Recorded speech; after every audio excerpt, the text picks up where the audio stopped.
kita maksiat kepada Allah, Pak. Itu alhamdulillah Allah Subhanahu wa taala tidak langsung menghukum. Sebelum Allah menghukum itu selalu diberi kesempatan untuk introspeksi diri, diberi peringatan agar kembali kepada Allah. Tidak langsung, Pak. Makanya dalam surat An-Nahl itu ayat 61 Allah Subhanahu wa taala berfirman, "Walau yu'akhidullahu an-nasa bidzulmihim ma taraka 'alaiha min dabbati walaki yu'akhiruhum ila ajalin musamma." Fa idza jaa ajaluhum la yastakhiruna sa'atan wa la yastaqdimun. Seandainya, Pak, orang maksiat langsung Allah menghukum sekaligus, tidak akan tersisa manusia hidup di dunia ini. Wis mati semuanya, wis kukut kabeh, karena tidak ada manusia yang bersih dan lepas dari dosa. Walaki yuakhiruhum ila ajalim musamma. Tapi Allah Subhanahu wa taala memberi tangguh sampai kepada waktu yang telah ditentukan. Selalu memberi tangguh.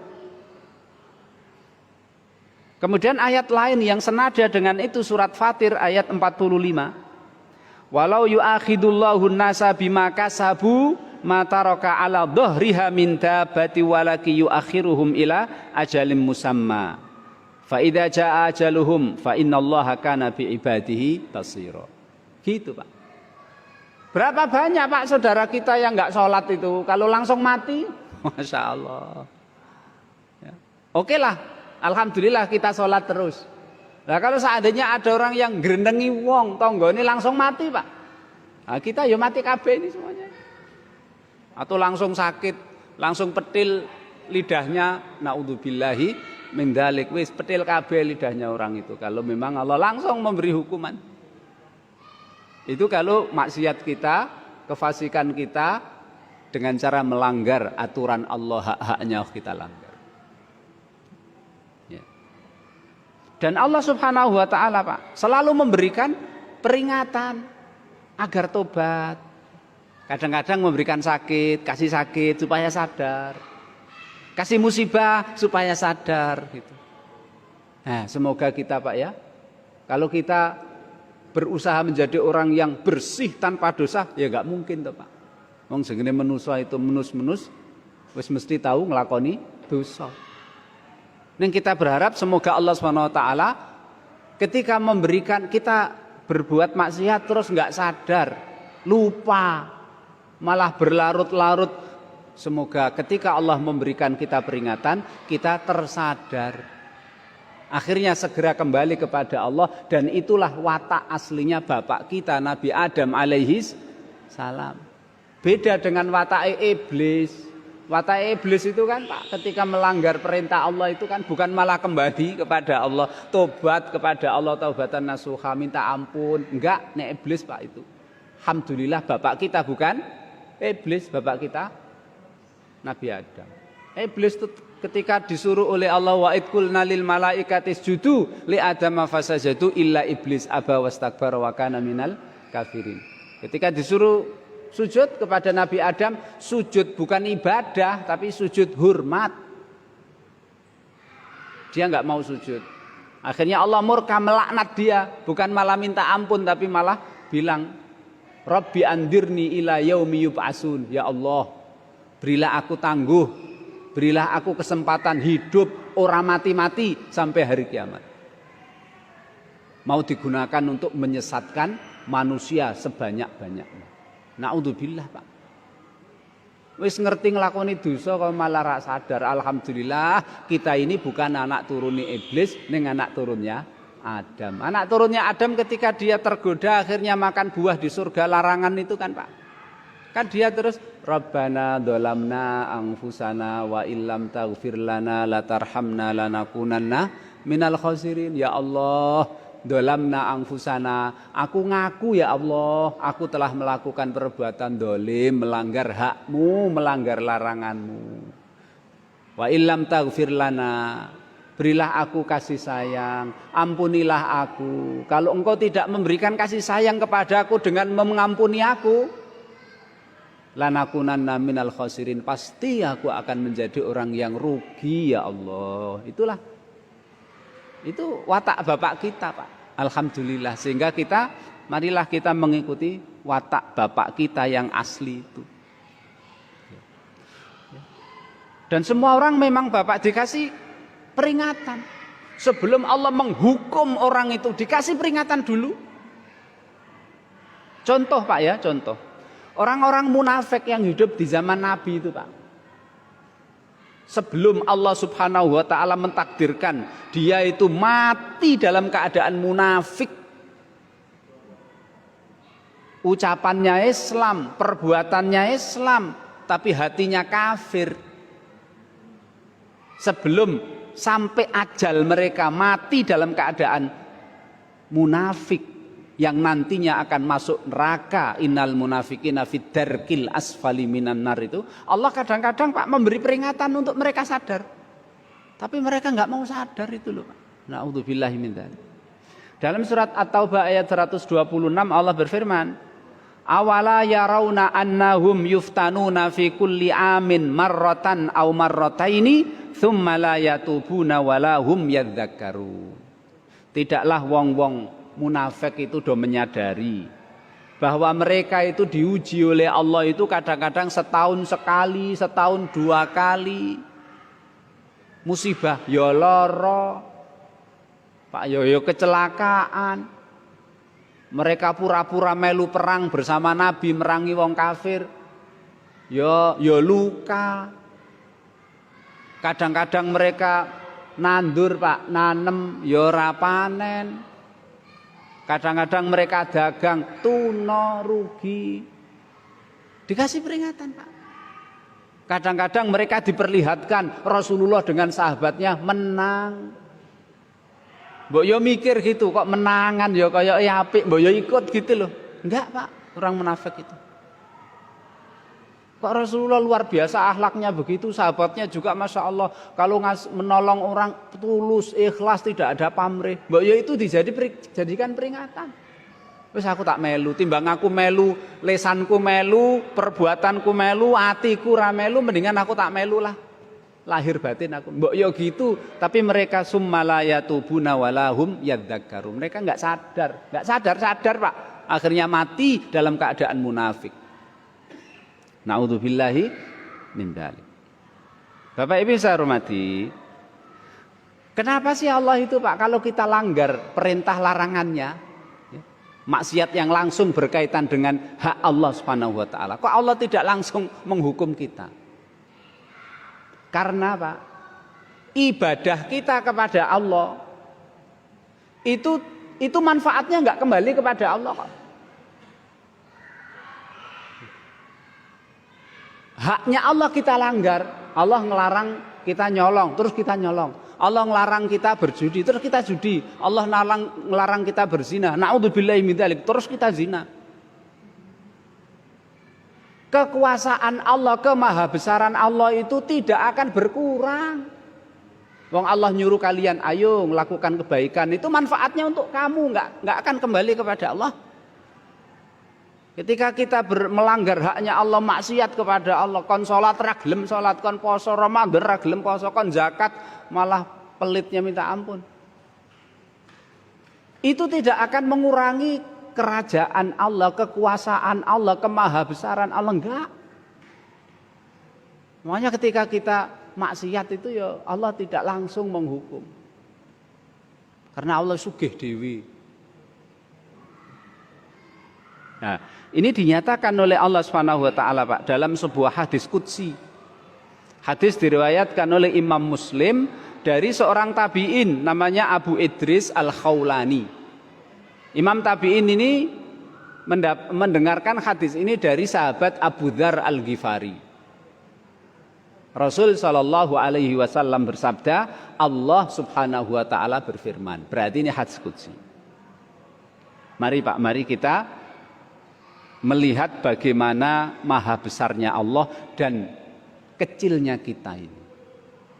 Ya ibadi, inni haramtu dzulma ala nafsi wa ja'altuhu bainakum muharraman fala tadzalamu. Hei hamba-hambaku, aku melarang diriku berbuat dolim dan aku jadikan perbuatan dolim itu terlarang bagi kalian, maka janganlah saling mendolimi. Ya ibadi kullukum dhalun illa man hadaituhu fastahduni ahdikum. Wahai hamba-hambaku, sesungguhnya kalian itu tersesat semuanya kecuali orang yang aku beri petunjuk. Maka mintalah petunjuk kepadaku, pasti aku akan memberi petunjuk kepada kalian. Ya ibadi kullukum ja'iun illa man at'amtuhu fastat'imuni ut'imkum. Hei hamba-hambaku, kalian itu hakikatnya do lapar semua kecuali orang yang aku beri makan. Maka mintalah makan kepadaku, aku akan beri makan kalian. Ya ibadi kullukum arin illa man kasautuhu fastaksuni aksukum. Wahai hamba-hambaku, kalian itu adalah orang yang telanjang kecuali orang yang aku beri pakaian. Mintalah pakaian kepadaku, aku akan beri pakaian kalian. Ya ibadi innakum tukhti'una billaili wan nahari wa ana aghfirudz dzunuba jami'an fastaghfiruni aghfir lakum. Hei hambaku, kalian iki kakean dosa, selalu melakukan dosa di siang hari dan di malam hari, dan akulah yang memberi ampun kepada kalian dari dosa-dosa kalian semuanya. Mintalah ampun kepadaku, pasti aku akan ngampuni kalian. Ya ibadi innakum lan tablughu durri fatadurruni wa lan tablughu naf'i fatanfa'uni. Hei hamba-hambaku, kalian tidak akan mampu memberi mudarat kepadaku. Wahai hamba-hambaku, kalian tidak akan mampu memberi manfaat sedikit pun kepadaku. Ya ibadi, lau anna awwalakum wa akhirakum wa insakum wa jinnakum kanu ala atqa qalbi rajulin wahidin minkum ma zada min mulki syai'a. Wahai manusia, hai hamba-hambaku, seandainya jin, seluruh bangsa jin, seluruh bangsa manusia, dari pertama sampai yang terakhir, mereka itu pada soleh semuanya, baik semuanya, ketahuilah itu tidak akan menambah kerajaanku, tidak menambah milikku sedikit pun. Ya ibadi lau anna awwalakum wa akhirakum wa insakum wa jinnakum kanu ala afjari qalbi rajulin wahidin mana qasadzalika min mulki syai'a. Wahai hamba-hambaku, seandainya seluruh manusia, seluruh jin dari awal sampai akhir mereka itu fasik semuanya, kompak berbuat maksiat, itu tidak akan mengurangi apa yang aku miliki sedikit pun. Ya ibadi, lau anna awwalakum wa akhirakum wa insakum wa jinnakum qamu fi sa'idin wahidin fasa'aluni fa'ataitu kulla insanin mas'alatahu mana qasadzalika mimma indi illa kama yanqusul mikhyatu idza udkhilal bahr. Wahai hamba-hambaku, seandainya seluruh manusia, seluruh jin dari awal sampai akhir itu berada di satu tempat, kumpul semuanya, pirang miliar pak, neng Allah mampu kalau mengumpulkan. Seperti di mahsyar bisa dikumpulkan jadi satu, mampu Allah. Seandainya mereka bersatu dalam satu tempat, terus semuanya minta, wes minta Pak. Minta apa saja, wes pokoknya sing dingen-ngen seluruh silakan dimintakan kepada Allah. Dan Allah akan memberikan semua yang diminta. Itu tidak akan mengurangi sedikit pun dari apa yang dimiliki oleh Allah Subhanahu wa taala. Coba Pak, satu orang kon jaluk apa Pak? Aneh-aneh jaluke Pak. Wes. Itu seluruh manusia, seluruh jin dari awal sampai akhir dikumpulkan, wes jaluk semua permintaan dikabulkan oleh Allah, tidak akan mengurangi apa yang Allah miliki. Seperti jarum dimasukkan ke laut, kemudian diangkat, kira-kira air lautnya berkurang apa tidak? Tidak akan. Wong jarum itu ya tidak ngeresap air Pak ya. Jarum itu kan mengkilap itu. Itu kalau dimasukkan ke laut diangkat lagi apa lautnya airnya berkurang sama sekali. Kemudian Bapak yang saya hormati, ya ibadi innama hiya a'malukum ukhsiha lakum summa uwaffiha ilayya. Wahai hamba-hambaku, sesungguhnya hakikat hidupmu itu adalah kamu beramal, kamu berbuat, kemudian perbuatanmu itu dicatat, dihitung, kemudian di akhirat akan diberikan balasan kepadamu. Faman wajada khairan falyahmadillah wa man wajada ghaira dzalika fala yalumanna illa nafsah. Kok besok di akhirat kok dia dapat balasan baik? Ya, bersyukurlah kepada Allah. Kok besok di akhirat mendapatkan balasan tidak baik? Jangan kamu mencela kecuali dirimu sendiri.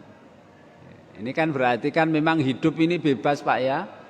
Hidup ini mau besok dapat balasan jelek ya monggo, siap-siap saja. Kalau mau dapat balasan baik ya monggo saja. Ya. Kalau dapat balasan baik syukurlah kepada Allah, kalau dapat balasan jelek jangan menyesal kecuali jangan mencela kecuali celalah dirimu sendiri. Wong kita ibadah saja Allah ora maksa kan Pak? Kita maksiat juga Allah ora maksa. Nah, begitu. Maka ini adalah hadis qudsi dari Nabi. Makanya Pak, seorang tabi'in yang meriwayatkan hadis ini dari sahabat Abu Dzar, yaitu Imam Abu Idris Al-Khawlani. Beliau Pak ketika membaca hadis ini Pak, habis membaca langsung berlutut ya. Langsung berlutut, saking luar biasanya hadis ini ya. Lemahnya kita, kemahabesaran Allah Subhanahu wa taala. Langsung berlutut Pak, wis ora iso ngopo-ngopo dia. Lemes awake. Saking meresapi isi dari hadis ini. Dan juga Bapak yang saya hormati, kenapa sih kalau kita maksiat langsung kepada Allah itu kok Allah tidak langsung memberikan balasannya? Itu karena apa Pak? Karena rahmat kasih sayang Allah itu melebihi murkanya. Nah, ini hadis diriwayatkan oleh Imam Ahmad dari sahabat Abu Hurairah, kemudian peneliti hadis kontemporer yaitu Syekh Shu'aib Arnaud mengatakan hadis ini sahih. Rasul bersabda, "Lamma qadallahu al-khalqa kataba fi kitabihi fahuwa indahu fawqal arsy inna rahmati sabaqat ghadabi." Ketika Allah Pak selesai menciptakan seluruh makhluknya, Allah menulis dalam sebuah buku yang buku itu berada di sisinya. Di mana? Di atas aras. Apa itu catatannya itu? Inna rahmati sabaqat ghadabi. Kasih sayangku Allah Subhanahu wa taala itu mengalahkan, menyalip, mendahului murkaku. Oh, ada Pak. Ada hamba-hamba Allah yang tidak beribadah kepadanya, mensekutukannya, tidak mau ikut agama Nabi Muhammad, malah ikut agama lain, itu ya tetap ya ijo doi semangan Pak ya, masih makan, masih minum, masih naudzubillahi min dzalik. Itulah Allah Subhanahu. Padahal disekutukan masih dikasih makan mereka yang mensekutukan. Malah do ganteng-ganteng duwike akeh Pak ya mau gagah-gagah. Tapi kita ini yang ibadah pada Allah kadang-kadang melarat, Pak ya. Ya orang ganteng, orang ayu melarat gitu. Gitu. Ya, tapi kan ada kaidah Pak ya. Kalau orang itu selalu maksiat, tapi kok hidupnya enak, berarti kan istidraj. Dilulu oleh Allah. Tapi kalau kita baik kok hidupnya kok keblangsat, kok banyak musibah, banyak cobaan, memang itu menunjukkan Allah sayang sama kita. Kita diuji supaya besok di akhirat kita menghadap Allah sudah tidak membawa dosa. Atau jangan-jangan Allah menentukan kita Pak, kita nanti di surga tingkat tinggi, ning kita ini wonge iku malesan ngibadahi sehingga ibadah kita kurang. Sehingga dia kasih uji oleh Allah, bencana musibah oleh Allah supaya kita sampai ke derajat. Itulah Bapak yang saya hormati, insyaallah pada kesempatan yang akan datang kita akan bahas, yaitu jika perbuatan maksiat kita lakukan kepada sesama saudara kita, terutama bab hadis itu, yaitu menyebabkan orang lain mudorot, menyebabkan orang lain kesulitan. Insyaallah kita bahas pada kesempatan yang akan datang. Subhanakallahumma bihamdika asyhadu an la ilaha illa anta astaghfiruka wa atubu ilaik. Assalamualaikum warahmatullahi wabarakatuh.